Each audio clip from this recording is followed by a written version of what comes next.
Hello everyone, this is Warhawk Beyond 2040 and welcome to the final edition of the Stargirl Season 2 review series.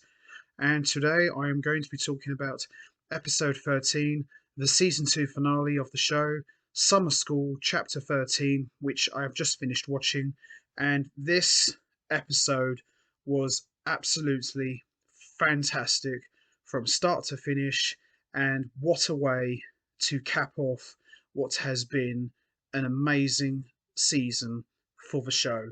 So, what we've seen in season 2 is we've seen Cindy has now teamed up with the new JSA to defeat Eclipso, and we've seen Yolanda is back in the fold as Wildcat, and also we've seen Dr. Midnighter return to the fold, and we've seen him and Beth working together, and we've seen a bunch of other stuff happening as well. And this has all been leading up to the final battle with Eclipso.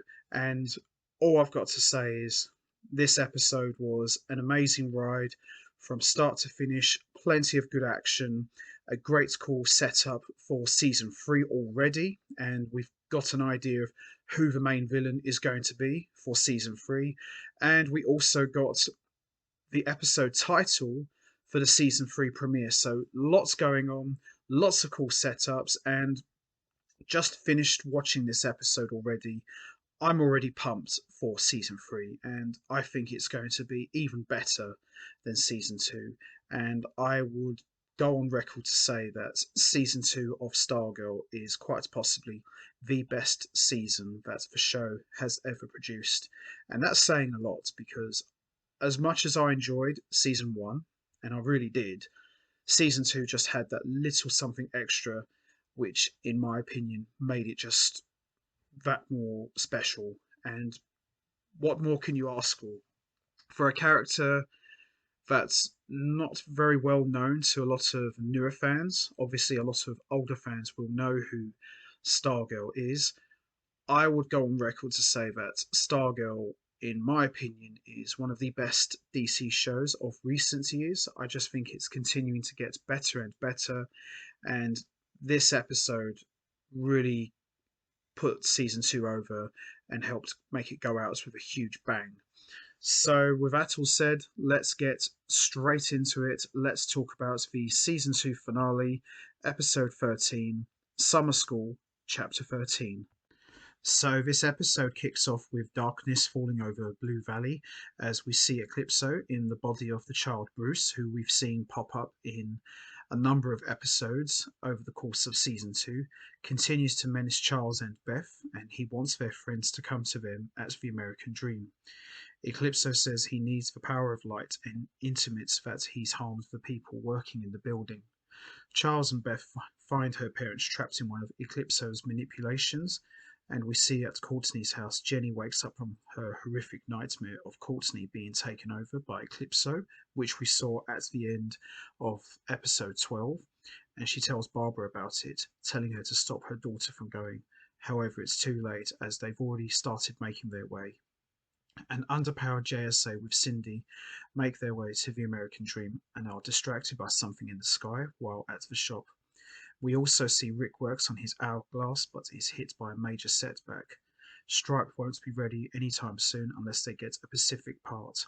We then see Courtney, Yolanda, Pat and Cindy arrive at the American Dream and face off with Eclipso, but are quickly manipulated by him as he uses various hallucinations against them. The young Wildcat from the original JSA, a younger version of Cindy, a duplicate of Pat and Stripesy, and we see all of them go at it with these hallucinations. Courtney takes on Eclipso herself, and he reveals he's trying to merge the Shadowlands with the Earth to become a god and end his own suffering. We also see Charles shows up to tell them how none of it is real, while Beth warns Courtney Eclipso is behind her.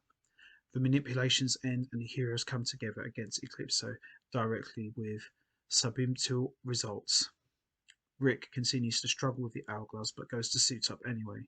There's also no luck finding the parts needed for the Stripe robot. Mike realizes his dad knew it wouldn't be ready, and we see Thunderbolt shows up just then, revealing his presence to Zeke and bringing Chinese food with him. Meanwhile, as the American Dream, Eclipso scales the building and stands atop of it, looking out over Blue Valley as various portals begin to open above. He is, however, knocked down by Stripe, and we see it's Mike piloting it. Turns out they wished for the missing part, and now the giant robot is up and running. Jakeem also shows up on the scene with Thunderbolts, but the wish to electrocute the entity goes horribly wrong when Eclipso uses Thunderbolts against Mike.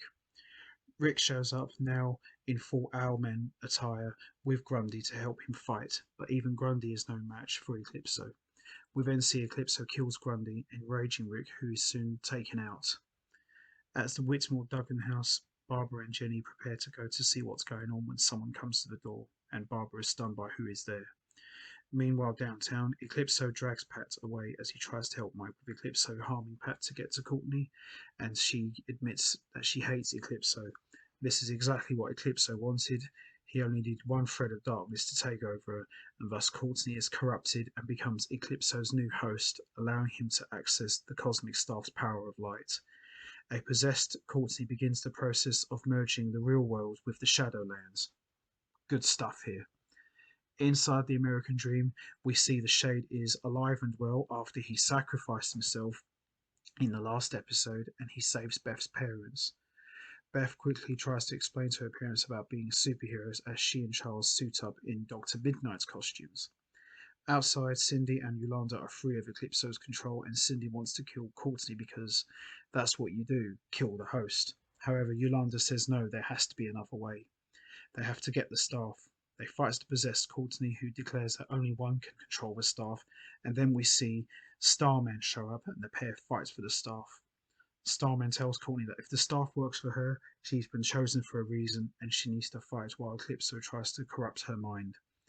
Courtney is flooded with good memories of those who love her and moments of joy, while Pat tells her to be herself and break free. This finally works and Eclipso is expelled from her, and then Sportsmaster, Tigress and their daughter also show up to get in on the fight. Jenny, Courtney, Starman and Thunderbolt all work together to blast Eclipso, forcing him to be turned into a pile of toast because Thunderbolt is literal about his wishes. With Eclipso finally defeated, Blue Valley gets back to normal. We then see the weather lighten up and begin to warm up, and Yolanda returns to the team for good, but everyone has questions about Starman and where he's been. She's concerned that he might be there to take it back. Pat tells her that they should take a break.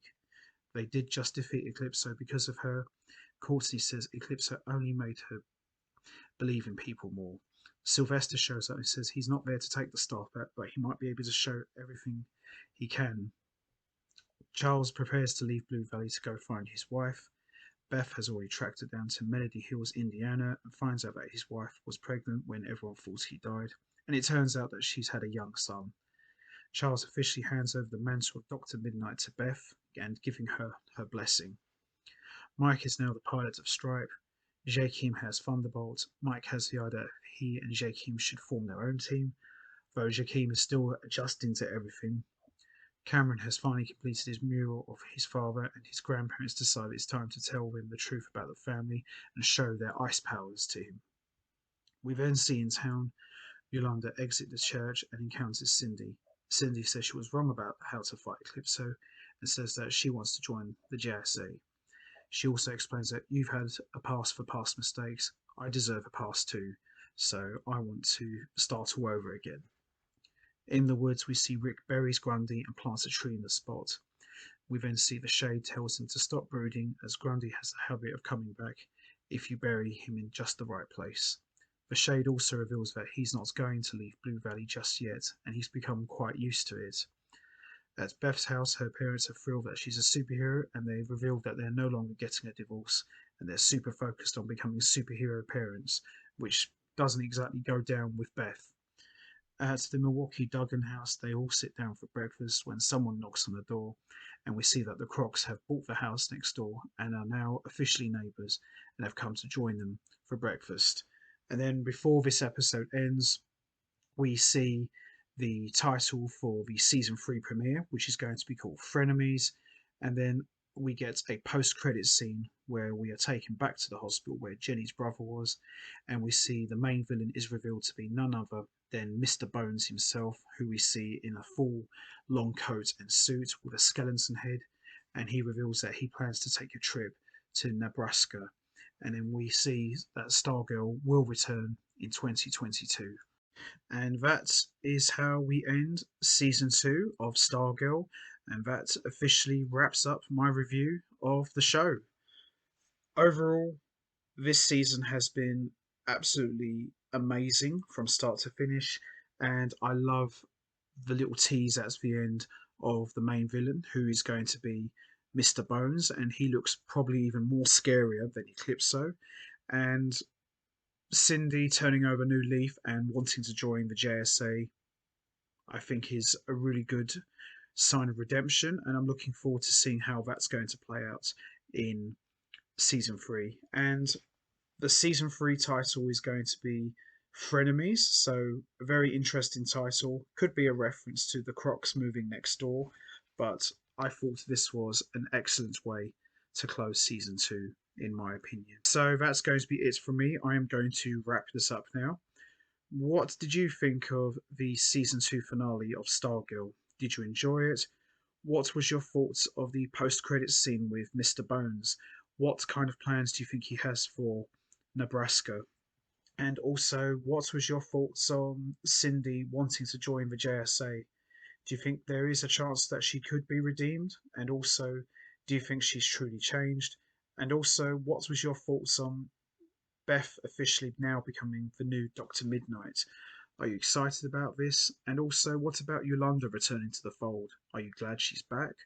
And also, what was your thoughts on Eclipso taking over Courtney? Do you think that was a good twist? And also, where does the new JSA go from here? You know what to do, guys. Hit the like button, hit the subscribe button, leave your thoughts and comments down below, and I will return for a brand new review series where I am going to be talking about Stargirl Season 3, so make sure you don't miss that.